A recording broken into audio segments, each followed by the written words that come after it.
And welcome James and JJ to the Lions podcast. Sorry, Lions Lair podcast. There you go. That's a good start. Yeah. Is that a good start? Yeah. Oh, we did that on purpose. We did it on purpose. You did that on purpose. To make our guests feel a little bit more comfortable. That's it. There you go. It's all uphill from here. Yeah. Welcome guys. How's your weekend? Fantastic. Very Yeah. good. You get up to anything fun? What did we do? Well, no, mate. We really just enjoyed the beach, enjoyed the nice weather. Awesome. Went up to Brizzy, just realized how hot it is up there. It's hot, hey. I Yeah. appreciate living on the Gold Coast. It's like 32 degrees. So, yeah, pretty relaxing, and just caught up some friends. It was good, yeah. Good stuff. Well, cheers to the weekend. And cheers, Cheers, to the guys. podcast. Thank you for coming. Thank you, James. Thank you. Thank you for coming. So James and JJ have a company, a very innovative company called Realty, which is located downstairs in our building, actually. So Really? yeah, I thought they came that's what I've all been the way told. over. I got told they flew in here, but apparently it's only on the lift. You got your trolley, don't forget. So in a 2-minute summary, would you be able to tell us a little bit about your company, when it was founded, and where you see it in the next 2 to 3 years from a digital point of view? Yeah, sure. Well, the idea has been around for a number of years. James has had the concept in his head for a long time, and we finally took the plunge and decided to start the company. Sure. 2013, we found an investor that shared the vision with us, and 2014 is when we actually opened up the doors and started operations. Yep. And really what the company is a platform for real estate agents to be able to run their own business without all of the overheads and restrictions that would come with either setting up their own business or working within a established franchise structure or boutique structure. So we've built a proprietary technology system that more or less takes care of all the back-end administration for an individual agents. So things like trust accounting, we do handle the settlement processes. We have a graphic design department that does all the design work for signboards, brochures, anything that really the agent needs from a design perspective, artwork perspective. And they're free to work where they want, how they want, with that full support sitting there behind them. And they earn a lot more money out of the sales transactions than they would if they were working for another group or an established agency, whether it's franchise or boutique. Yep. But they also don't have the overheads where if they were to be working on their own, because typically if you set up an agency and you add up all the costs, you're going to be looking around probably $2,500–3,000 a month. Oh, that's at a minimum. conservative figure. Minimum, yeah. Yeah, that's a conservative figure. That's not including shop fronts. That's not Oh, including and the lease, staff. yeah. That's really just the systems that you need in place. The CRMs, the insurance, everything. So what we've done is we've condensed that to just $250 a month. So there's huge savings right off the bat, just on the operational standpoint. And then when they make a sale, they would retain 93% of the commission that they charge, whereas traditionally if you're working for a franchise, I won't name any, but if you're working for a franchise or a traditional structure, then you're looking at about a 50% commission split. So, already right there you're looking at, and that's typically 50 of, say, 90%, because you got to remember the franchise will take 10. So then the principal's left over 90, and then you get really about 45. So you're doubling that under our model. We've been operating for close to 7 years now. February 2021 will be 7 years, which is a scary It's thought. always been in this building? No, we were at the building down the road to start with. Okay. We started off very conservatively. Real estate being what it is, it doesn't always go perfect. So you've got to, when you're operating a business the way we've set it up, it's thin margins, So we're not making, as he said, the big chunks of money out of it. So, we make a little bit off of a whole lot of people, which creates a win-win situation Work for on everybody. volume. Yeah. We started over there, and then we moved here 2 years ago. And it's been a great move. It's a great building. It's a great location, views. Yeah. Yeah, you know, it's just it's hard to. It's the number one building on the Gold Coast as far as I'm concerned. Iconic one. Yeah, absolutely. Yeah. So no, it's what JJ was saying is it's quite true. I mean, at the end of the day, not being rude, but salespeople are not administrators, No. right? And they need to be out selling. So what we did is we created a platform where they can do that and have all the back end handled for them. And you find that's when most really good salespeople crash. They make a lot of money. They get good commission. You know, they're making $1 million a year, 250 grand, 500 grand a year. I can do this myself. I don't need the principal. I don't need the franchise.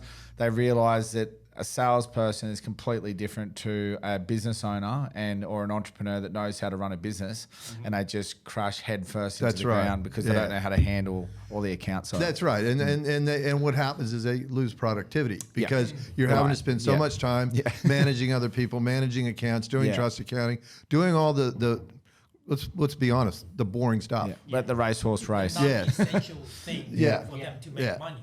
So the whole idea behind the company, as JJ reiterating what JJ said, is that really what we are is we're there to make sure that we do all that boring stuff. We make sure that you're legislatively compliant and that all the rules are being followed, so that you can do your job correctly, and your freedom is there to do it the way you want. And where can you own a business? Anywhere that I don't know. Tell me for $250 a month. That you can have a business. I know one. What? At Realty. There you go. Click the link below to check out their profile. Swipe up, yes. The link that we can have so if they join Absolutely. So how did the idea start? Where was it? Was it a night? Was it in the shower? Was it at a dinner? Where did the whole idea come from? Where was like the first moment when you had that aha it was an amalgamation of things. So I sold real estate. I lived here in the 80s, and then I went back to America with my son and my family. And I fell into real estate over there. And so quick story, I got there, didn't know anybody, and what do? I open up a real estate agency. And I had about 40 agents working for me. Very quick, smart. And then Coldwell Banker came along and bought me out. So I went to work for them, and I worked for them for a few years. I was in their presidential thing, I was their top elite, blah, blah, blah, and did really well. But I walked into the office one day, and the broker, the owner that owned that company, that business, there was about 65 agents in there, and he comes up to me and he goes, you're doing really well, you're our top agent, and all these other guys are struggling, and I'd really like you to maybe think about sharing your business with everybody. And before I even knew what I said, I quit, piss off. I don't know if I could say that, sorry, but I did. No, 100%. Swearing. Be yourself. Be yourself. Didn't know it was G-rated. That's it. No, definitely not. Let the whiskey talk. Let those monkeys out. So I quit on the spot, and I went home, and I said to my wife, I've quit, and I can't believe I've just walked away from a really good, I was doing about 80, 90 transactions a year by myself. Shit. So, I was walking away from good money. And they let you walk? Oh, he didn't have any choice. I walked. That was it. But he didn't go, okay, don't worry about it. No, he tried, but I was like, mate, the cat's out of the bag. Yeah. How can I ever trust you again that you're not going to try and do something to my business? Yeah, right. So it was done. It was done, The relationship was over. So I went home, and so the lightning moment, if you want to call it that, is my wife convinced me not to go somewhere else and work. She said, just start your own business. So I started my own little business at home because she's like, you never see the kids. You're always gone. And I thought, well, this is it. I'm gonna lose everything because I was brand washed. I'm thinking Coldwell Banker is why I was who I was. So I get on the phone to start calling my agents or clients. And I'm like, hey, James, I'm not with Coldwell Banker anymore. And they're like, what? You're with Coldwell Banker? I didn't even know that, And so all these people had different reactions, but I didn't lose anybody. Because they were like, well, no, the relation was with you, James. They want to deal with you. So they're like, what's the deal? So that kind of started to formulate the idea. I realized I didn't need the brand. It was me. So James Taylor was the name. That was the brand. And then over time, I actually, because I started to put these systems in place, I went from 80 to 90 transactions to 120 transactions, and I was saving myself about 20% in productivity time. Yeah, right. So I actually started having days off and time off. How did you gauge 20% productivity time? Like, how did you figure Because that I wasn't driving to an office. I wasn't okay. doing meetings that were Right. useless to me. Yeah. I wasn't helping other people at that time. I was working for James for Taylor, yourself. and I was putting the processes in place that I wanted to put in place. And Speed the stuff big up. and the biggest thing was I had to do all of the administration though. Yeah. Of course. Right. Yeah. And so that's when it started going. How could I make that work differently?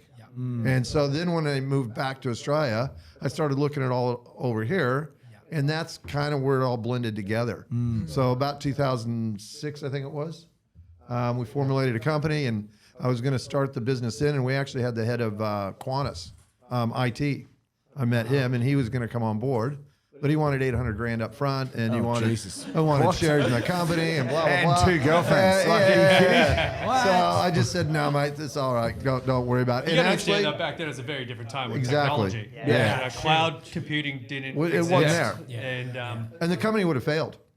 Quite frankly, if it wasn't for cloud computing, this company would not be here today. I mean, So it was you a good- explored the idea of having discs and Oh having God, to send yeah, that out and we were going to be sending floppies out every day, and then you had to depend on them to actually upload it and do it. And install the software. you on your didn't have any computer, controls. update it. You couldn't really watch. You couldn't give them the support and services. Couldn't it be connected through the internet?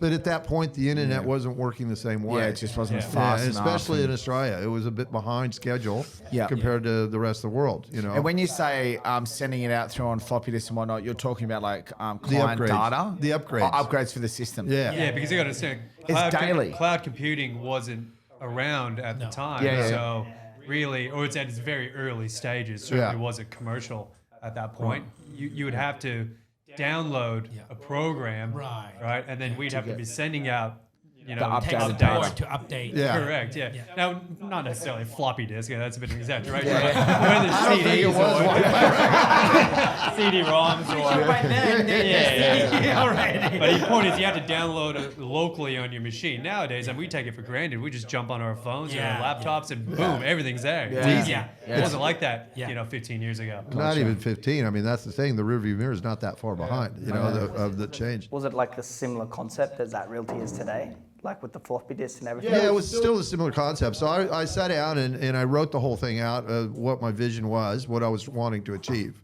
And a big part of that was the software in order for us to be able to give you, back that we look at all the agents as our clients, right? So we're here to service our clients the best we can. Yeah. And if we can do that, then they can go out and take care of their clients in the best mode possible as well. So it becomes a win-win situation. So anytime we talk to somebody that's joined the company, one of the things that we're very big about is to say, look, we're in this together. This is not a you against me or anything. We're in this together. So the more we can help you to achieve what you want to do, the more it's going to help us too. Yeah, right. Right? So it's a win-win situation.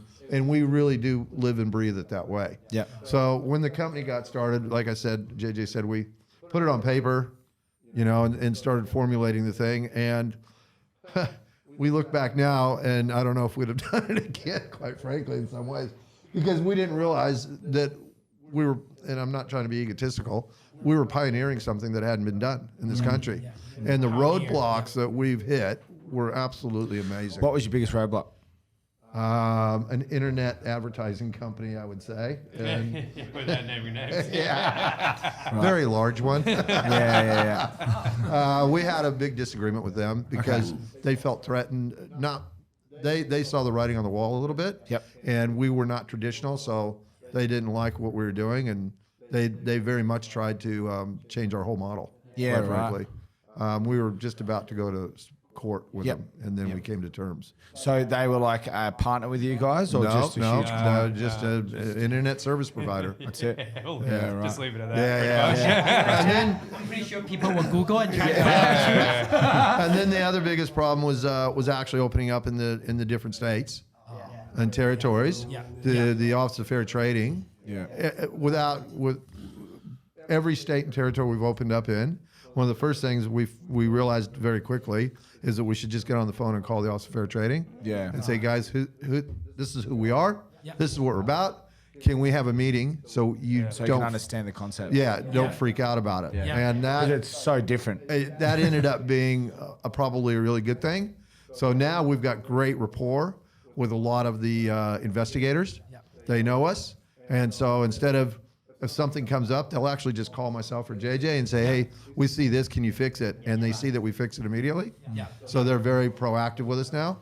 And that's what we wanted to have. Yeah. And it helps because we have been transparent with them. They've seen behind the scenes. They've seen Yeah. the systems, and they like the systems, right? You got to understand, real estate is a industry that hasn't moved very quickly. No. through It's a innovation. dinosaur. It's starting to now. There's a lot of innovation happening in the industry now, but a lot of real estate agencies, boutique agencies, are still done with pen and paper. Yeah. Yeah. Not even on a computer. They still handwrite trust receipts in a lot of agencies. So when they can, an investigator can see that there are recorded records Yeah. that Yeah. can be easily accessed, and if they have a question and you can answer it straight away there in front of them, they like that. So We've had Western Australia, when we did the demonstration for them, they actually asked us if they could get our system and force feed it to other agencies. Sure. Because of the I can tell, compliance, Yeah. the compliance part of it, where they just thought it was fantastic. So that's what we're about. That's what we were trying to do. And so, it's an ever evolving situation. When we started out, like I said, I kind of jokingly said, I don't know if I'd do it again. I would, but it has been a heck of a journey. It's been a hell of a road to go down. Yeah. With the bumps and that we've had to get over. Yeah. But in saying that, one of the things that's been really cool is the software Yeah. and what it can do. I mean, we started out with one developer. We now have 14, I think, going full time for us, more, yeah. and we're putting more on all the time because we want to be the best CRM that's out there. Yeah. Yeah. And so that takes commitment. I mean, that was and a money, stumbling but- block and a learning curve. Yeah, a hurdle absolutely. In itself, we went through. This is our third software platform. Yeah. We started out when we started the company. It was nothing more than an idea. We had a software developer who had a system at that time, who we gave him equity as a startup. Yeah. And for him to have that equity, he was then to build out that system to do the capabilities that we needed it to do. Turns out there was a lot that it needed to do that we're all a bit starry-eyed in the beginning, and for the reasons that were that we parted ways 9 months into that, and then we had to quickly scramble, going, shit, how do we replace him? So then we went and signed up with Salesforce, dove head first into that. Yeah. That cost a small fortune, but paid for an education at the same time. That lasted for a couple of years, and then we've written our own system from the ground up entirely, and that's been 3.5 years in the Yeah. making now. So the system's pretty mature, and there's a lot more coming out in regards to what it can do. Yeah. But I mean that in itself is, I guess, a big lesson that we had to go through, and just learning that whole IT side of it, because I don't come from an IT background, neither does he. But Our developer put code up on the DVD. He goes, "Yeah, that looks good." We're like, "Yeah, sure, Yeah. that's no problem." Great, just put That it looks out. like Does it it'll work? work. Great. That's, Obviously, that's the hard thing as well. You're talking like a completely different language to developers. It's like, sorry, right. they're talking to you in a completely different language. You just got to trust that the translation of what you wanted has gone over to them correctly, so that they can understand it. It's And so that's hard. the hardest bit. Well, they don't look at it like we do. No. Because they look at it from a They're developer. technicians. Exactly. Yeah. So you're trying You're a to get the visionary. human touch back on it Yeah. to how it's going to work. Yeah. So yeah, that's been a big curve. Yeah. JJ does most of that. Yeah. He's gotten really, in depth into that kind of stuff. But it has been a big learning curve. He's right. it'd be like going to a mechanic. You got to talk to your mechanic about, you just go, oh, well, my car's making a funny noise. Yeah, like, Well, he'll tell you, well, the carburetor's doing this. You need to fix the belt, blah, blah, blah, blah. And you go, hey, I don't know any of that. Just make it stop doing that noise. I don't want the noise. Try to get rid of it. So and then that's what software is all about. There's so many layers, and you're right. You deal with people that don't look at it from the perspective that you look at it. You look at it, go, I want to click that button, which is going to make this appear on the screen. Well, behind the scenes, Yeah. there's That's data like tables, 15 pages of there's code. SQL queries, there's a whole bunch of stuff. And then if you change that, it affects a page that you didn't even know was connected Yeah. to that module. So it's that's all the learning curve that you have to go through. And quite honestly, the only way you can be successful in doing it is by throwing yourself into it. Yeah. Yeah. I mean, I've spent countless hours on YouTube Yeah. watching videos about software, Yeah. boring Yeah. as it can be. Yeah. You need to do it. But you know, like the talking to fundamentals. developers. Yeah. if you don't understand something yourself, you're never going to be able to manage something. way. Well, and you're not going to get the point across to people either. So, Yeah. I mean, it's fun. You again, when we started the company, I wrote everything out on like 4 pieces of paper, and it was like a contacts page. Sounds easy, right? Address, name, number, da-da-da. Yeah. No. Yeah. that little bit probably took 2 weeks to write. Yeah. Because you start thinking, I've got to add Mr. and Mrs. and you got to country codes and it's just all these little things you don't even think Stuff you about when take for granted. you just don't Yeah. think about it Yeah. until you start doing it. So Yeah, so the question I had was, have you guys ever thought about flipping the script a little bit and selling the software that's taken you? So you guys have obviously solved a huge problem, which is to write a program that has taken you how many years? 6, 7 years almost. well, it's a work in progress. It doesn't stop. It's still, yeah. So It'll never stop. yeah, so it's taken you almost 6 to 7 years to get it to where it is now. Yep. Now I'm sure there are 1 million to 2 million other people that are trying to do the same thing as we speak somewhere else in the world. So my question is this: have you guys ever thought about selling the software that you've created to other businesses to get them to do your concept at other areas, either in the country or around the world? I know that would be direct competition, but if the fee was big enough, do you think that would be something that you guys would do later on as another way to branch out with your business, or would you think it would conflict too much? I'll let you talk about domestic, but before you do that, we are opening New Zealand. Okay. So we had everything set up. Yeah. We were going to open April 2nd. I didn't Yeah. want to do April Fools for obvious reasons. And COVID hit. So, we haven't pulled the trigger, so to speak. Yeah. But we are going to pull it early next year. And just to be clear, I don't mean at Realty in New Zealand. I mean selling the whole software and system complete as a white label to someone else, where they could start their own at Realty, but not at Realty. And that's the second piece we're going to come to. I just wanted to say about we are looking at other countries and doing that. And our first foray into New Zealand is because there's different rules, regulations, monetary things. So that's our first learning curve for that. Yep. Once we do that, then we'll have more confidence to go other places. Yes. But from a domestic standpoint. Yeah, look, I mean, to answer your question, it's yes and no. Let's go on. The no side, I'll start with the no Sounds side. familiar. My answer is always yes and no. Which one do you want first? Look, the no side is you don't ever want to give away the secret sauce, do you? No. You can't just give away your IP. Depends on how much you get paid Look, for the yeah, secret couple sauce. $1 billion, maybe. Yeah, that's But I don't think anyone's going to pay that. Yeah. I mean, look, at the end of the day, there are CRMs, because at the core, this is a CRM. Now, it does a hell of a lot more than that, which fits our business model. But there are CRMs on the marketplace. Now, to try and get an existing CRM to fit into our business model, which is what we tried to do before we built our own. Trust me, this wasn't choice number one to build our own. We tried to get existing ones to fit into our model. Because there's a lot out there, isn't there? There's a There lot out is, there. but There is. they're a third party. Yeah. And so what they are is trying to be all things to everybody. Yeah. And we would talk to them and say, well, we need specifics. And they're like, oh, well, if we get around it, you're nobody, you don't know who you are. So that's where we were forced into a corner to have to build our own software. Because HubSpot's, I won't interrupt it, HubSpot's pretty similar to that. You can customize the CRM a fair bit. Can't That's you? right. Yeah, HubSpot's, they That's are quite not unique codey. to an industry. Yeah. You can, whether you're in car sales, house sales, or t-shirt sales online, you can use HubSpot, and that's their sort of niche. That's what they do. Yeah. Read the book about the owner. Actually, it's a pretty interesting book. Really? Yeah. You should check it out. I can't remember the name of the autobiography, but it's pretty good. But in any case, look, so that's the no side of the question. The yes side of the question is we've just launched a model called Oasis as an acronym for Online Agency Support and Integrated Systems. How'd that come about? The acronym? The acronym. The acronym. A couple of beers. That's really good.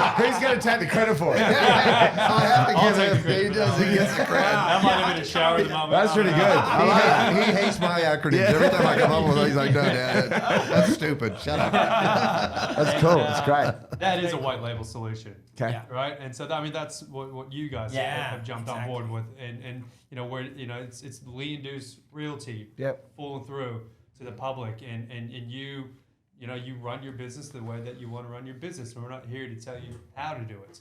We're here to support you in how you do it.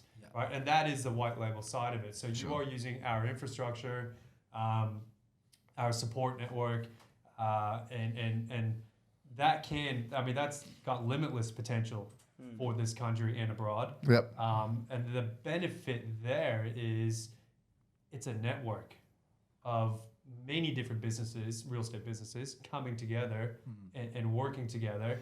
And then Sharing. we become more than just a real estate agency and more than just a software provider. You know, we kind of become I'm not saying we're doing this, but you can kind of become what the REIQ is, or REIV, REISW, in that sort of sense that, you know, we can represent a larger group than just our own brand. So there's lots of different directions we can take the company. We've got plans and future plans of where we're going to go with it, but... Yeah, if you think about an old farmer's co-op, all right, I grew up in the country. So farmers used to get together and they'd go out and buy grain together because then they would get a better price, you know, and they could bring it in. And then they would teach each other or work off of each other on sharing things, on better ways to farm and things like that. And then when the crops came in, they would go out and sell it together because they would get a better price again. So that's really, if you take that concept, we've modernized it. And that's the whole idea. It's about giving you great processes, compressing whatever pricing we can for anything. So we'll go out and negotiate with a supplier of whatever, and they'll see the volumes that we're doing. So they'll give us deals that, you know, we can get because of that volume base, and we pass that on. You know, so we don't sit there and go, oh, we can add $1 onto that, you know, and over 1 million times, and we're making 1 million. But we don't do that. That's not our game plan at all. It's compressing, making everybody as relevant as possible in the marketplace, and being a win-win situation. So yeah. Okay, cool. Well, James, you briefly mentioned that, I want to talk about COVID, and you briefly mentioned that you guys didn't go ahead with New Zealand as of yet. Like, what issues did you guys have from COVID, and how did you overcome them? You want to answer it? Well, yeah. It's the COVID thing. The biggest thing for us was we stopped traveling because we had a commitment to travel around the country to see as many of the agents or agencies that are involved with the Realty network. We do many gatherings, you know, like many events where we would talk about what we're doing, what's coming up, what's going on, things like that. So we kind of fell away from that, but we very quickly realized that we didn't need to go there all the time. I think it was more that we just like to travel and go around and see people. But For some reason, I keep thinking of John and I. I was looking straight over there when I said that, I feel like James is talking to me. Cheers, James. there you go, right? Anytime. I mean, last year we went away every month, Yeah. sometimes twice a month. Yeah. We'd go away for a week, come back for a week, and then we'd go back. And a lot Yeah. of times you do, like, you're setting the meeting up on purpose, you know, in Melbourne, just so you can go there for, you know, the AFL finals or something. Or the tennis tournament, or the Grand Prix, or whatever. Yeah, I got a really important meeting. And the meeting was always on a Thursday. Yeah. So Friday, Saturday, Sunday. Oh, I got all this time off. I'm here already. Last year we flew to Taiwan. We made ourselves, we're gonna go there for a meeting. We ended up buying 2 watches. That was the we're gonna go there for a meeting. Well, I mean, I guess we've got an office in Singapore, and we were traveling up there quite a bit. Nobody in the office. As a director, there you gotta have a meeting. Yeah, you gotta have a do meeting. That's why you had to go there to open the office. That's it. Exactly right. It's still the there. lights are open. Exactly right. Yeah. That's right. Yeah, JJ, you briefly spoke about how you're going to put the head office in Singapore, or you already have. Yes. Are you able to touch on that a bit more? Or? Yeah, look, I mean, we did it from a strategic point of view purely because, you know, Singapore is a very forward-thinking country. Yeah. It's very tech-friendly. Yeah. It's very innovation-friendly. And with the expansion of what we have planned for New Zealand and some other countries down the road, plus the other companies that we're setting up, it just made sense to have, I guess, a parent company up there, a holding company. Yeah. You know, this kind of gets into the technicalities of how you want to set up a company, but you've got to look at protection at the end of the day. Yeah. Right? Our IP is the software. We got to protect that software, and we need to look at different ways to, you know, manage the different entities. Yeah. So just from a strategic point of view, that's really where it came down to. And Yeah. you know, down the track, you know, I love Singapore. I used to live in Singapore. I lived there for 2 years. Yeah. You know, I could definitely see myself possibly going there again at some point in the future. So it's possibly even setting up roots for the future. So we'll see. Yeah. Going back to your question before about the COVID. Yeah. one of the biggest things I think the challenges we had, which is really what everyone would have had, was uncertainty. Yeah. I mean, uncertainty was just a day-to-day issue. You know, when lockdowns first started to come in, it was constant. How do we deal with this? Oh, now Melbourne's doing this. How do we deal with that? You know, JobKeeper. Is JobKeeper relevant to us? Is it not relevant to us? And trying to work through all that, all the mechanics, when there's very limited information out there, and you got to understand when the whole country's going into lockdown at that time. We had agents ringing us up, going, "What are you guys going to do? How are you going to help us? What's happening?" Yeah. And we're, you know, we're trying to give them answers, but we couldn't give them answers. Yeah. We didn't have the answers ourselves. No. And we're trying to find all those answers at the time. So it just comes down to the importance of being, you know, dynamic and resilient in that period of time, and really steadfast in where you want to move everything forward. Yeah. Because if you do take a wrong step at that point in time, it can't have long lasting effects. Yeah. Of course. You know, we never went down the JobKeeper route. Yeah. All right. We looked at it in depth, and we're very close to doing it at a couple points, but you know, I'm glad we did it in the end. We didn't need to in the end. We didn't have the big. We didn't. Well, we didn't qualify We didn't qualify for because you had to be 30% down. Which is a good thing. Yeah, absolutely. Yeah. We actually went the opposite way. So, you know, but at the time, it's amazing. At the time, we thought we were, because that first month, you got to understand real estate as well. You know, it's delayed. The cash flow is Yeah, different. it's- You know, you do a sale today, but you don't get paid for another 2 to 3 until- months. yeah. And so we were still, you know, we went in lockdown in March, or April was still decent, or May was still decent. June took a hit. July took a hit. You know, August, September started to ramp back up again, and now you know, we're flying as this whole industry at the moment. But you know, at the time, you know, agents are looking at now. So in March and April, they're going, "Where's our JobKeeper? We want JobKeeper. Why don't you guys have JobKeeper yet?" And we're going, "Well, we can't do it. We don't know the technicalities of it." And it was a bit of a spider web trap. Yeah, it Had was we fallen tough. into it, Well, it it was could tough have for been- us. Yeah. Yeah, you don't want to say no. Well, you the don't wanna biggest say problem yes. is because we're one agency for the whole country, right? So take another franchise or a boutique. They're insular to their little area that they're in. They could be in the CBD of Melbourne. They could be in Ballarat. You know, they could be in Wollongong, whatever the case may be. But they're going to qualify for JobKeeper a lot quicker. Right, because they're that right there. The franchise owner's not going to say anything to them because they're like, "That's your business. You do what you know." Boom, boom. But because we were all over the country and we were the platform for everybody, they're all coming back to us saying, "Well, you know, we've got an agreement with you. We've got this. So where's the JobKeeper?" Well, you can't get JobKeeper because if you look at the agreements, you're hiring us to do your administration. Right. So we're not your boss. We're not your owner. We're not anything. So that made a big difference there, you know. And we wanted to help them out as much as we could. So the other thing too is the goalposts were moving constantly, as he said. So we had to know what the legislation was for every bloody state. You know. So we ended up doing a website and that they could get onto every day. I mean, like the last time in Melbourne, we had to help them to issue permits for them to do open homes. Right. Oh, the travel, but To travel, So you know, they all call it. How do you do this? So we quickly figured out what was going on, put it up on the website, and we made sure that they were compliant with stuff. So that was the biggest hurdles. But in saying that, it's the craziest market I can honestly say I think I've ever seen. You know, people are buying. The markets are moving, and it's going up and up and up. I mean, you look at the Gold Coast, especially. You know, there's so many people that Everyone's wanting to move here. and we've got so many people doing deals off of their phone, the internet, sight unseen. Homes. You know. Well, have you seen ANZ's latest forecast? So they were forecasting that we'd have a drop of 10% in property prices in 2021. They've now changed that forecast this morning to 9% or more increase. So that's a 20%. That's a 19, 20%. 20%, yeah. That's changeover. huge. That's Down huge. 10 to That's up 10, massive. yeah. And that's because of the fact, I mean, the RBA's come out and dropped the rates. The banks are passing on a lot of the rate cuts. Credit's easier to get. There's you know, money than on the there was. streets. There's money in the streets. at the There's moment, money yeah. on the streets right now. Now, normally, that's when you get scared and run. But I don't think that's going to be the case this time.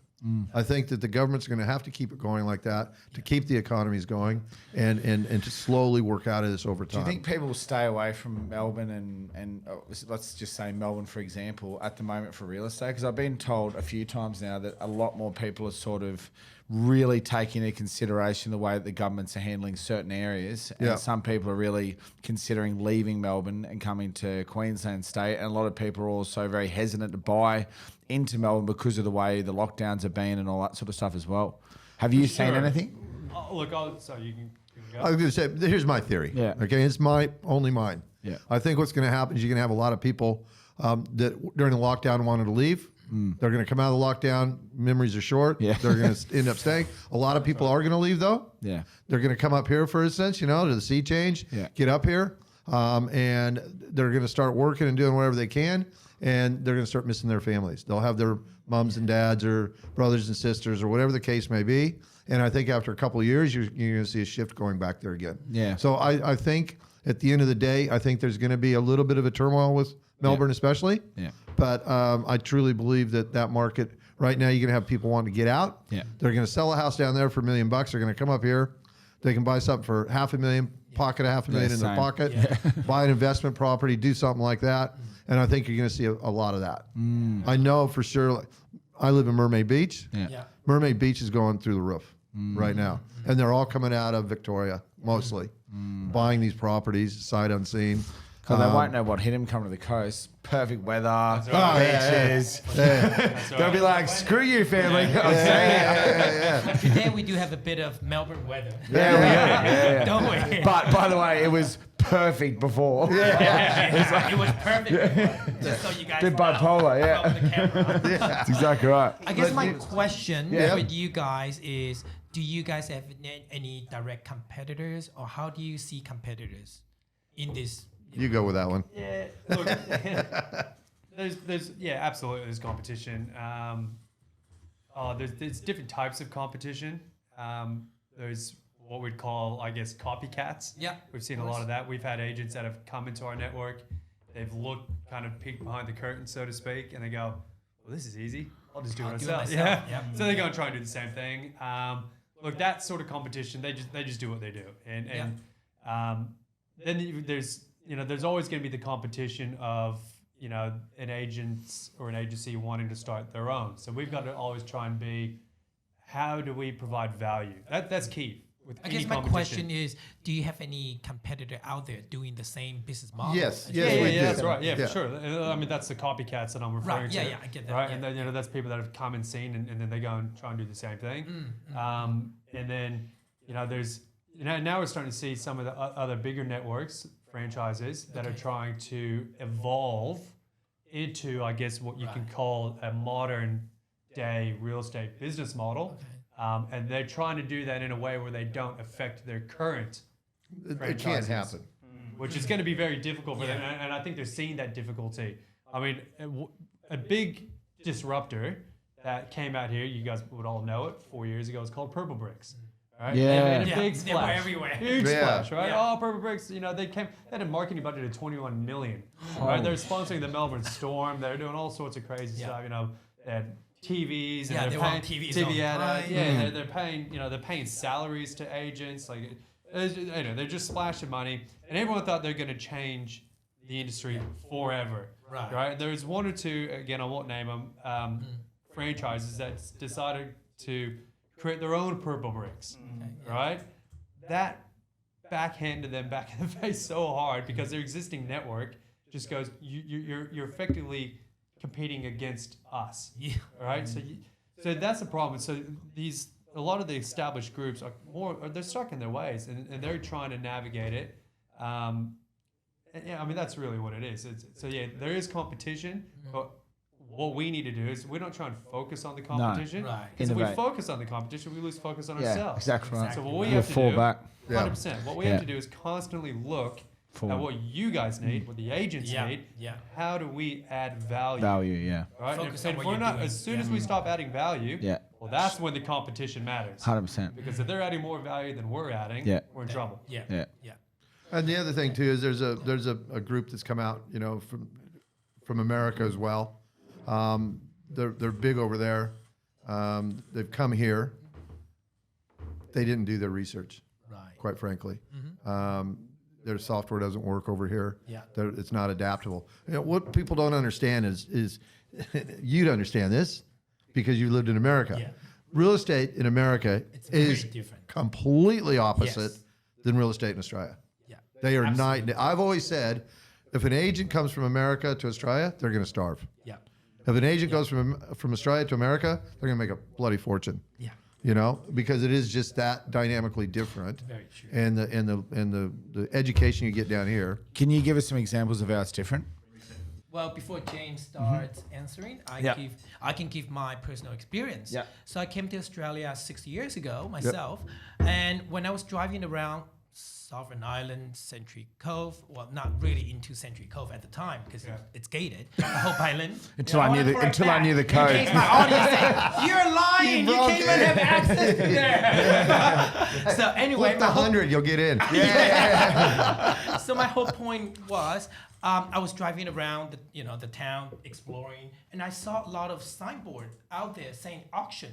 So I'm like, well, Australians are really poor. Why are they having auctions everywhere? Yep. In the States, only when you file Chapter 11, which is bankruptcy, Yeah, then the right. bank would take your property and go on the auction. Yeah, I'm like, auctions why are are everybody considered doing negative. auction? Even for big stuff, like I'm Yeah. talking like Everything. mega Nobody mansions. does auction in the Really? States. Yeah. It's Wow. all considered a negative. It is Ah. very negative. If your house is on auction, ooh, there's something wrong. Yeah. So like I That's couldn't fair get my call. head around it. So that's one biggest Yeah. thing for me. But obviously James can explain. No, further. you're spot on. I mean, when I first came back here too, I lived here all through the 80s. Yeah. And I sold my first house at auction that I owned in Sydney. Yeah. And it was a hell of an experience. Yeah. But I still wasn't a big fan of auctions. I'm still kind of on the fence still today even. But The right market with the right property, it works. Yeah. that's right. But Yeah. there's some companies out there that say auctions are the only way to go No, all no, the no, time, and that's that's not not true. true. Definitely. It depends on market Like Ray conditions. White were like 100% full. They basically should have been like. He said that. Yeah, no, but- no, but that's. I'm happy to talk about that. Yeah, Ray yeah, White are but it's known true. for auctions. Well, they and, are. and they're fucking very good at it. Yeah, You know, they were- in a they- lot of they- Very cases. good auction agent. Yeah. I truly believe that. Auctions are good for two things. Yeah. One, to get the maximum price, Yeah. or to beat down the price that the vendor's Yeah, expecting. yeah. Which is not what I do. The first reason was the reason I did it. And the thing is as well, there's probably been in respect to auctions, not that I'm massively pro auction, but I would love to know how many houses have been undersold because Oh, yeah. they weren't auctioned. Oh, yeah. They would be Absolutely. hundreds of thousands, there's- you know? each style of selling, if you're a good agent Yeah. and professional, You'll you're going to attract know the how to people. do Yeah. all the different facets of selling, 100%. and you're going to be able to pick Yeah. what is the best one for that, person. situation. Yeah. You know, if you've got somebody that's getting divorced and they're hating each other and they want out right now, take it to bloody auction. Oh, of course, yeah. Because if you're trying to get a price and they Arguing, want to yeah. argue, man, it's just not Give me on. back my shoes. Yeah, exactly. You know, so there are situations where a type of sale works really well. Of course. Um, Back to the question. but what's back to the question, difference? So you know, the thing about America selling is you had representation on both sides. Now, I come from Colorado. Colorado is one of the first states to actually do that. California was also one of them, where you actually had buyer representation or dual agency. Yeah. So I could sign up a person to sell their home, but in my listing agreement, it would say that if I found a buyer and that buyer is unrepresented, I'm allowed to represent both parties. Okay. How is that not a conflict because of interest? because it's not a conflict of interest because I'm not allowed to tell your secrets to the buyer, and I'm not allowed to tell the buyer secrets to you. And lot if of you're an trust. ethical agent, of you can trust, yeah. you can do Speaking it, of but trust, it happens all the time in the States. And I was Really? very comfortable with it. Yeah. Quite frankly. Okay, And so- so I'll Yeah, give you an yeah, yeah. example. You say you're selling the house for $550, but Yep. you know you'd take $520. Yeah. Yeah. And I meet, you know, John who wants to buy it. He's not represented. I'm representing him now. And I said, John, you want to make an offer? He goes, well, yeah, what do they want? I said, they want $550.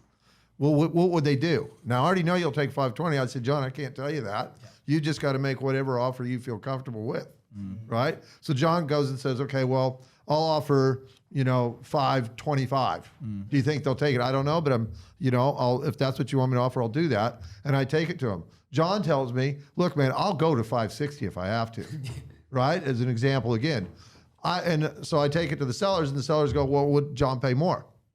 I can't tell you that. I don't. I can't disclose that to you. So you have to make an informed decision. Are you comfortable with that? Let's look at the market stats. Let's look at the properties. It's is that price something that you'd be happy with? Wow. That's how you do it. Right. And you don't tell them. I can't tell so them. interesting. I can't tell them that you're getting divorced or this situation has arisen. That's why you're selling. So you just don't disclose that stuff. Yeah. Now, And what if they don't want to be represented, the buyer? the buyer doesn't have to be represented. That's their choice. Right. So Okay. they say no, and you know that and then they don't want to be represented because they don't want to pay the fee because the buyer pays the fee, obviously. Yeah, No, States, no, buyer. not in the States. Oh, No, who pays the buyer fee? so In if I step California. back now, I haven't sold I've been over here since 2006. But when I was selling in the 90s and early 2000s, I charged 7% commission. Yeah. I paid for all the marketing, Yeah. right, and did everything. And then I would advertise. So every agent in town became my new best friend when I got a listing because I go, I'll give you 3% if you bring a buyer, Yeah. right? Okay. Yeah. And Now, you if- have to buy yourself Yeah, to keep that percentage. That's right. yourself. Or what I would do is if I had the buyer sold it myself, I'd take the 7 and go down to 5. If you agreed to buy your next house through me, which I could write in the contract, then I'd go down to 4 Wow. because I knew I was getting 3% on the next house, which is going to be more money. So there's a dynamic difference right there. Over here, people don't care a lot of times, and I hate to be rude when I say this, but I've had so many agents tell me that the client's the property, not the people, right? So they sell the property, they don't care about those people anymore. Where I look at it like a fisherman. Do you catch and release or catch and keep? Yeah. Because the hardest part in real estate or any business, as you guys I'm sure would agree, is getting the client. Yeah. And then 100%. keeping that Yeah. and keeping that client. Yeah. So Keeping the repeating you've got to client. keep Yeah. those people and do everything you can with them. So one of the things coming back to that Realty is that's the thing that we're trying to get across to everybody that's part of this group is that get that client. What else can we do to add value to that client?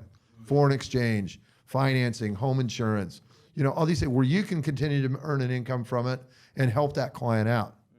Right. So I kind of went off track a little bit, but that difference is that over here to over there That's huge. is you're just selling a house and the buyer never has representation. Do you think buyer's agents would work in Australia?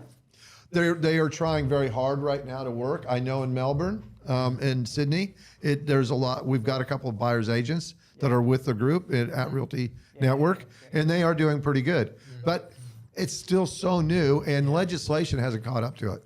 They work well in the investment space. Yeah, absolutely. Because you take the emotion out of it. Yeah. You don't really It's just care numbers, about yeah. whether the kitchen Find me is a good black, deal. white, grey. the It best doesn't deal, matter. yeah. Is it going to give you 7% yield? Done. Awesome. Yeah. I love it. Yeah. Is it going to give you 10% capital growth? Perfect. Great. Yeah. That's all you care about. And you can find the buyer's agent to be the go-for to go out there and find that for you. You're happy to pay that person 2-3% if they're going to get you a solid investment deal. Exactly. So that side of it works. I think the other big difference between the Australian way of selling and the American way of Yeah. selling, you touched on it a little bit before, is, well, number one, the fees are higher, Yeah. right? And number two, they work with other agents. They don't They're- do that here. In a Yeah. lot of cases, Yeah. right? A lot of You- agents, you get a they don't listing, you're like, jump I'm with holding other on to that thing. Yeah. I'm not going to let anybody touch this. Yeah. So I- that's one of the things that we wanted to kind of change is that, Yeah. that culture. Yeah. And you look at the TV shows, $1 Million Listing, and Yeah. what is his name, Ryan Serhart or whatever that guy's name is. Yeah. A few of the other Favorite agents. What they'll do is Josh is idle. There you go. Can you tell you wearing blue? He's got him Ryan his, Jr. he's got him with his screensaver. I better be careful what I say. I'm only kidding. No, but you know what I mean. Like if you watch those shows, what's the first thing they do when they get a listing? Call They all the other hold- agents. they- Yeah. They hold it Yeah. open for the other Yeah. agents. Exactly. right? Broker open That's what houses. they do. Yeah. The Yeah. first thing. Yeah. Because they know they're going to work with those other agents. They don't do that here at all. Zero. None. Yeah. You know Yeah. why? Because in most cases, well, number one, the fees are lower. Two, if you're in Sydney, you're probably charging 1.5%, maybe 2%. Yeah. Yeah. Especially when you're in Even the inner city suburbs. So Ryan would get a buyer's fee as well? He's in New York, so I don't know what the legislation is. No, in New same York. thing. America's it's just the same right across the board. So Okay. Well, I don't think in New York you can get paid by the seller and the buyer. No, no, you can't. It's one side or the other. Yeah, it's one or the So other. We've done a lot of stuff in Hong Kong, and they pay like 1%, That's different, yeah. 1%. Yeah, Each that's a way, different. like, That's seller. different again. Yeah, Yeah. that's kind of a hybrid with Hong Kong. Yeah, but yeah, look, like JJ was saying, and I said it earlier. Every agent was my best friend when I got a new listing. I wanted to bring the people. But I mean, there were several times where an agent would call me and says, "Man, I'm in Florida. I'm on holiday, but I've got this buyer for your house. Can you show it to him?" Yeah, mate, no worries. I'd take him through. I'd even write the contract and everything with his name on it. He come back, he got paid. But they would reciprocate back. So that was very much that network, and that's what we're trying to build with. Coming back to our Realty, that's what we're trying to build. And a quick story, and I'll make it as short as I can. A guy I knew several years ago. This is back in the height of the GFC. Had a house over in Gold Coast here, and he'd been an agent years ago. Anyway, I'm over having a beer at his house one day, and I'm talking to him. I'm like, "Mate, that's like your fourth sign on this house." He goes, "Yeah. So you've been through 4 agencies now?" "Yeah." "And what's the deal?" Well, I said, "No offense, but you're overpriced." He goes, "I know that." I go, "Well, why?" He goes, "Because they're going to beat me up. I know they're going to beat me up. So I've got the price up here because I know they're going to beat me up." I'm like, "Well, that's a bit ridiculous, but okay." Anyway, he says, I said, "So how much have you spent on marketing?" He goes, $25,000 so far. Right? And I'm like, "Wow, are you kidding me?" So anyway, we're drinking and having a chat. Finally, I said, "Look, I'll tell you what," because he was ending the listing. I said, "How about you let me list the house?" And he goes, "What are you going to do different?" I said, "I'm going to be completely different. Okay. I don't want a dime of marketing out of you. I don't want anything." Right? I said, "But before you start yelling at me, I want you to hear me out completely. I'm going to charge you 5.5%. Well, he started screaming and yelling. I said, "No, listen to me. Listen, I'm going to go out and I'm going to offer 2.5% to every agency in the area, right? Guaranteed." So after a while, we're talking and talking. He goes, "Okay, I got that." I said, "You're priced at $950. You're way overpriced." I said, "It's going to sell at around $700 to $730. I want to put it on at $740. Anyway, back and forth, Haji Baji. We ended up at $775. I said, "Mate, give me a 30-day listing even. I don't care. I just wanted." So I went next day. I went to mailboxes, etc. I created this little brochure, and it had a big stop sign on it. And I said, "Guaranteed, stop. You will get paid guaranteed." Right? And I walked around to the agencies within the area of that property, knocked on all the doors, talked to the principal, handed the brochures. Long story short, we sold the house in 3 weeks for $730,000. Right? He was ecstatic. Okay, because he wasn't getting beat up. He wasn't getting the negativity. He wasn't getting anything. I just told him the straight truth. And it was another agency that sold it. I didn't have the buyer. Right? I didn't have the buyer. I told him if I sold it, I would drop the commission to 3.5. Now, I can't tell you how many agents I've told that story to, and not one of them has ever dared to try it. And so there's your mentality difference. Okay? That's not negative. I'm not saying it's a negative, but it's when you're selling real estate, as you guys know, think outside the box. Think a little bit differently. Different, right? Exactly. You gotta be I mean, different. you look at Kalashi. I mean, Michael, I know Michael very well. Michael's thought out the box. He thought outside the box. He did things differently, and he's done very well from it, and you guys, with what you're doing, is thinking outside the box. Exactly. So, and that's what it takes, because otherwise you're just the next yellow bus going down the street. Well, why do you think it's so easy to get 7% over in the States? But then here, you mentioned 7%, anymore. it's a swear word. Look, It's like, who the hell are you? it's come off in the States Has without it? a doubt. Yeah. Down to what, like 5? Well, see, now in the States, there's a different dynamic because you've got a whole nother player coming into that space, which is called the iBuyers. What's that? So the iBuyers are where you could just log onto a website, plug in your details, get an auto val really quick, and then these big corporations will just buy a property on the spot. Exactly. right. So instant purchases, instant What, sales. for the value of the system or actual value? And Like, then they'll send out somebody to go and make sure that the property don't have a actually hole. exists. You haven't knocked the garage off or something. But fundamentally, what you're getting there in this world that we live in today, where we want instant, results in anything that we do. That's what these iBuyer companies do. The Zillows, I think was it Redfin's another one. Redfin, something Truly, or other. is it Trulio? Truly, I think. what are they doing with the property? So they're buying it, They buy it and then they flip They're buying it. them and then they're what? flipping them. flipping. They're selling So them. they'll get an So they're agent getting a in. small margin on it. Yeah. They'll get an agent in to sell it, but they'll say to the agent, I'm going, you're getting 2%, but here's your Yeah, list. so instead of charging, an agent's charging 5 to 7%, they charge say 2% fees. Yeah. So you save the 3%, you get your property sold immediately, you can move on with your life. That- These are people that aren't concerned about. but- Again, sorry, going back, they don't Yeah. have auctions because they're not Yeah. concerned about making that extra $100,000 out of an auction process. They just want to move because they need to. It's fulfilling a need. Right. for them. But- And they're obviously those- buying it cheaper, a little bit cheaper. They are. They'd have But to. but the thing is, in America, you got to understand the way. Again, John, you'd know this. The way homes are developed in America. Very cookie cutter. Yeah. So a developer will walk in, buy a swath of land, put 400 houses on it, and it's 4 different house plans. Yeah, right. But they've got 8 different, facades on them, Yeah. so they look different, but they're not. So it's real easy to value that property up Yeah. and know what it is. because there's 100 of them. Yeah. So what they'll do is they'll go into those areas. Yeah. But if you get into the more older established areas that are unique, they won't touch them because they can't. So if you they- see the areas that are really popular, it's like areas like Phoenix, areas like Yeah. parts of, Vegas. Denver, New Mexico, Vegas, yeah. elements. Because there was some really cheap houses through Vegas. This was about 3 or 4 years GFC, ago with the GFC, GFC. yeah. Man, Florida. Oh. Florida used to go to Florida was like $50,000 for like 20 mansions, grand. like, huge.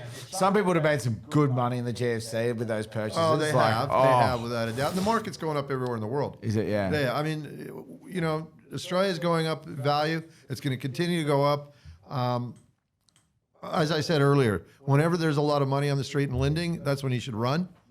But I don't believe that's the case this time. I believe that they're going to continue to prop it up and keep it going for several years, I reckon. Unlimited printer. for Yeah, central banks, isn't and the it? thing is, I've got a mate that's a big lender in America, a mortgage broker. He lives in Mexico now, and he's saying in the 25 years, this has been his busiest year ever Wow. for American mortgages and stuff. He's And- fled and he's still doing well.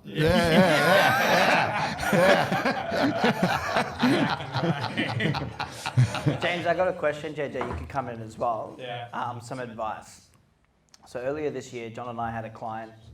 They basically said, I want to buy a property in this location and my budget's $2 million. Straight away, John and I are like, we didn't really want to deal with it because we're working on development sites. And we're like, what, are we going to go do a conjunction with an agent in this area that we never really deal with? And we're like, anyway, let's go help the client. So we took them to the location, looked at all these properties, and we found one property listed for 2.5 million. And we went in and they really liked it. And they said, can you guys help me try buy this house? And we said, sure. So we talked to the agent and they said, we're only going to do a conjunction split. You guys can have 20% of the commission. I'll take 80%, which is pretty common now. It used to be 50-50, but now it's kind of like, I've got the listing, I want 80%. So 20% ended up being something like $10,000 commission. The listing price was 2.5 mil. Our client could pay cash.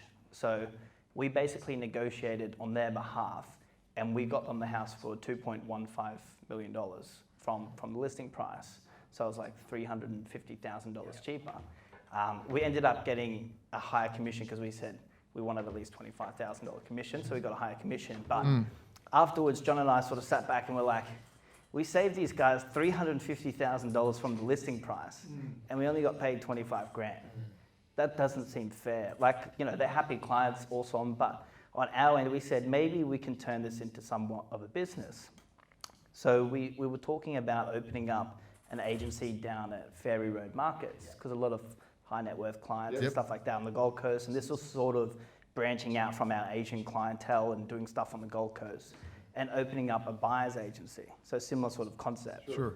And basically the model would be, like in America, they charge like 1%, 2%, whatever for the buyer. But at the same time, the more that they sell it for, the more commission they get. So we thought, kind of doesn't make sense to us. So we said, whatever the listing price is, whatever we save you, we'll take half of that as our commission. Yeah, look, it's a good concept. I think you'd have a hard time selling that to somebody. With your example, saving 350 grand. Yeah. I Or think they'll you'd- try to hit harder as well. Like Yeah, they'll go, we yeah, want 500 grand off, not 250. I like the idea, and it's a good concept where I get a percentage of what I save you. So you could say, look, I'm Yeah. full disclosure. This agent's not sharing; he's only doing 20%. So I'll get that, but whatever we save you off that, Get 10%, 20%. Yeah, I get a kicker. Yeah. over and above that would equal, X amount. And then I think you're if you were to- motivated to go hunting Yeah. as well. The idea is like people, shop at Ferry Road, it's a nice market, they've got a lot of money. They might be like, oh, I want to buy a new house in Mermaid Beach and it's listed for $3 million. And they go directly to, say, Kaloshi and they go work with that agent, but no one's representing them as a buyer. So, but in the example you gave, where was this buyer? Where did they come So from? this was one of our clients from Taiwan. So one, they couldn't speak much English and stuff like that. So that's why they came to you. Correct. Right? So you got to, if you're going to set up in Ferry Road, who are the people shopping in Ferry Road? People that want to buy nice houses. But they're locals, typically, right? Yeah, of course. They can jump on realestate.com and look for properties themselves, right? And they can connect with an agent and communicate with the agent themselves. That's the big difference, I think. So again, it comes back to where do you add the value in that whole You transaction? forgot to add, we're gonna hire a really hot PA. Okay. That's his job, isn't it? Be in negotiating the purchase price. So we act for them to get them the best That's price. your value add, is that you're going to be an expert negotiator. But And I these get people that wanting point. to live in it, Yes. most of them are going to buy on an emotional buy, right? So I guess from their side, you can go, here's my value add, is you're going to buy on emotional buy. I'm going to help you restrain your emotion so you don't overpay. Now, is there enough transactions at Ferry Road Market for you to invest the dollars, time, effort in doing that? I don't know. I would say probably no off the bat. There's gonna be one or two. I mean, that- we that could come run like through. ads and stuff like that as well. Like we'll We help them better buy have the gone house. digital for sure. Yeah. Like Ferry Road's Yeah. going to be irrelevant. If you guys got a Correct. good company, good concept, you could be in a basement down the bottom there. As long as you guys are saving people money and producing value. How do That's right. How do you communicate to somebody that I'm gonna restrain your emotion? That's a hard thing to do. Well, you do this. So this would be my idea. You say to someone, you go in, you negotiate, see how good you do. Yes. Okay. Well, that's pretty much what we Dan. told our clients. Then, once you think you've hit rock bottom, you're going back and forth, back and forth, back Bring and me forth like a in. divorce. Yeah. Bring me in. Whatever I save you above that, you pay me a percentage. That's a good idea. Yeah. Correct. And There you you're go. not splitting the commission with the listing agent Nope. anyway. So Yeah. it doesn't- we don't- Oh, in that case Yeah. you won't. In that case you Yeah, have to in only that get case, paid. yeah. And then I'm valuable Right. now. Yeah. You need me. I don't need you. Yeah, because Yeah. they think they've taken as far as they Yep. can take it. Because everyone's number one thing that they say? I can do it myself. I'm a good negotiator. Yeah. I bought 2 houses in my life. Yeah. And I bought good. Look, I know I can't even when I sold it. I watched the block. I can renovate anything. I haven't sold them, but I think I paid well. Yeah. By the time they want to sell, oh shit, I overpaid. Yeah. But it's just like you said, and I'm a massive advocate of that as well, is presenting value to whoever you're selling to. If you've got a good way of demonstrating value to the consumer, you will be booked out all year round. As long as they can see the value in transacting with you, they'll do it. That's right. But that's a good way to prove to them that, without me, you're here. Okay, let me see what I can do. Let me show you, not just tell you, let me show you what I can do for you. That's right. Yeah. 100%. You got a video going back there. Yeah, cool. Yeah, so that's the end of the podcast. You guys got anything else to say? No, thank you, James, and thank you, JJ, for coming over. You're not far away from us. Traveling around the world, man. Traveling around the world. Yeah. Thanks for flying up here. We hope you come back. We hope you Yeah. enjoyed the podcast today and come back anytime. Hey, listen, thank you very much. Really enjoyed it, guys. Yeah. Yeah, and we'll Love put to the come links back. in for their business as well. So if any other agents that are out there that are wanting to kick the franchise aside and do their own thing, we'd strongly advise you guys to click the links below and connect. Actually, no, call them. Call them first. So they can get on the ambassador program. That way they got an extra little income coming through. Yeah, and that's it. Win-win for everybody. Yeah, for sure. That's it. Cheers, It's a James. win-win. Cheers. guys. Cheers, guys. Thanks for coming down. Thanks for coming. You guys enjoyed it? Yeah, absolutely.